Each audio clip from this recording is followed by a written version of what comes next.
ایک روٹی والے کا واقعہ میں نے آپ کو سنانا ہے، اور یہ بڑے ہی مشہور و معروف بزرگ سے منسوب واقعہ ہے۔ حضرت ابو بردہ رضی اللہ تعالیٰ عنہ راوی ہیں کہ حضرت ابو موسیٰ اشعری رضی اللہ تعالیٰ عنہ کی جب وفات کا وقت قریب آیا تو انہوں نے اپنے بیٹوں سے کہا کہ اے بیٹو، روٹی والے کو یاد رکھنا۔ پھر یہ واقعہ خود ہی بیان کیا کہ وہ روٹی والا کون تھا۔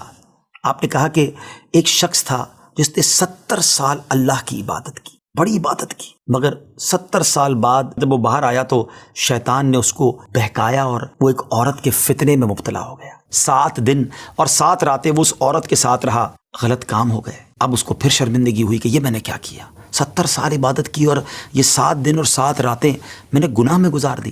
بڑا شرمندہ، بڑا نادم، قدم قدم پر سجدے کرتا جاتا، توبہ کرتا جاتا۔ اب چلتے چلتے چلتے ایک مسافر خانے میں پہنچا تو وہاں 12 مسکین لوگ پڑے ہوئے تھے، لیٹے ہوئے تھے۔ اس نے بھی جگہ بنائی اور ان کے درمیان جا کر خود بھی گر کر سو گئے۔ اب رات میں ایک شخص آیا جو ان کو کھانا دیا کرتا تھا، روٹی دیا کرتا تھا۔ ایک ایک کر کے 12 روٹیاں لے کر آیا تھا، اس کو پتا تھا یہاں 12 مسکین رہتے ہیں۔ ایک ایک کر کے سب کو روٹی دینے لگا۔ وہ شخص جو یہاں آ کر اچانک بیچ میں آ کر لیٹا تھا، اس کو بھی وہ مسکین سمجھا اور اس کو بھی روٹی دے دی۔ لیکن ظاہر ہے کہ اگر ترتیب سے روٹی دیتے دیتے آگے آئے تو آخری نمبر والے کو روٹی نہ ملی، کیونکہ یہ تو 13 ہو چکے تھے۔ تو بانٹنے والے سے اس مسکین نے کہا کہ تم نے آج مجھے روٹی کیوں نہیں دی؟ اس نے کہا میں نے تو سب کو ایک ایک روٹی دی ہے، کسی کو 2 نہیں دی۔ کہا تم مجھے روٹی نہیں دے رہے ہو؟ بہرحال وہ ناراض ہو گیا کہ ٹھیک ہے، پھر تم اگر یہ سمجھتے ہو کہ میں بددیانتی کر رہا ہوں تو میں تمہیں کچھ بھی نہیں دوں گا۔ یہ کہہ کر وہ شخص تو چلا گیا، مگر وہ مسکین بیچارہ بھوکا رہ گیا۔ اب وہ شخص جس نے ابھی توبہ کی تھی، پہلے 70 سال کی عبادت بھی کی ہوئی تھی، اس کو خیال آیا کہ میری وجہ سے اس مسکین کو روٹی نہیں ملی ہے۔ بھوک اسے بھی بڑی تھی، مگر اس نے وہ روٹی اسے دے دی۔ شدید بھوک لگی ہوئی تھی، رات بھر بھوک میں تڑپتا رہا اور اسی بھوک کے عالم میں صبح اس کا انتقال ہو گیا۔ حضرت ابو موسیٰ اشعری رضی اللہ تعالیٰ عنہ فرماتے ہیں کہ جب یہ شخص اللہ کی بارگاہ میں پہنچا نا تو ایک پلڑے میں اس کی 70 سال کی عبادت رکھی گئی اور ایک پلڑے میں وہ 7 دن اور 7 رات کے گناہ رکھے گئے۔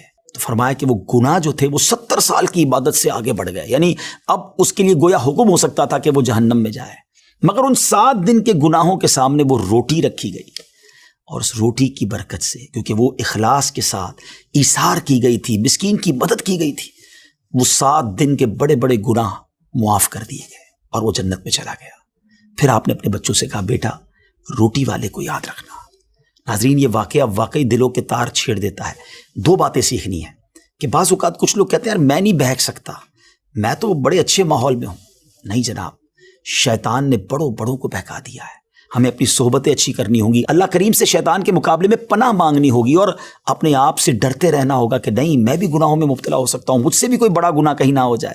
توبہ کرتے رہیں، ڈرتے رہیں، خوف رکھیں اور اچھی صحبت اپنائیں۔ اور دوسری بات، صدقہ جو ہے نا وہ گناہوں کو مٹا دیتا ہے۔ صدقہ اللہ کی بارگاہ میں بڑا پسندیدہ ہے، غریبوں کی مدد کرنا یہ اللہ کو بڑا پسند ہے۔ ہمیں بھی چاہیے کہ وقتاً فوقتاً اپنے غریب پڑوسیوں، غریب رشتہ داروں، غریب مسلمانوں کی مدد کرتے رہیں۔ اور دعوت اسلامی کا شعبہ FGRF سبحان اللہ دکھیارے مسلمانوں کی شاندار انداز میں مدد کرتا ہے۔ سیلاب زدگان کی مدد کتنے بڑے پیمانے پر کی گئی اور یہ سارا سال ہی اب کچھ نہ کچھ سلسلہ رہتا ہے، تو آپ بھی FGRF کا ساتھ دیجیے، دکھیارے مسلمانوں کی مدد کیجیے۔ اللہ آپ کے رزق حلال میں برکت عطا فرمائے اور ہم سب کے گناہوں کو معاف فرمائے۔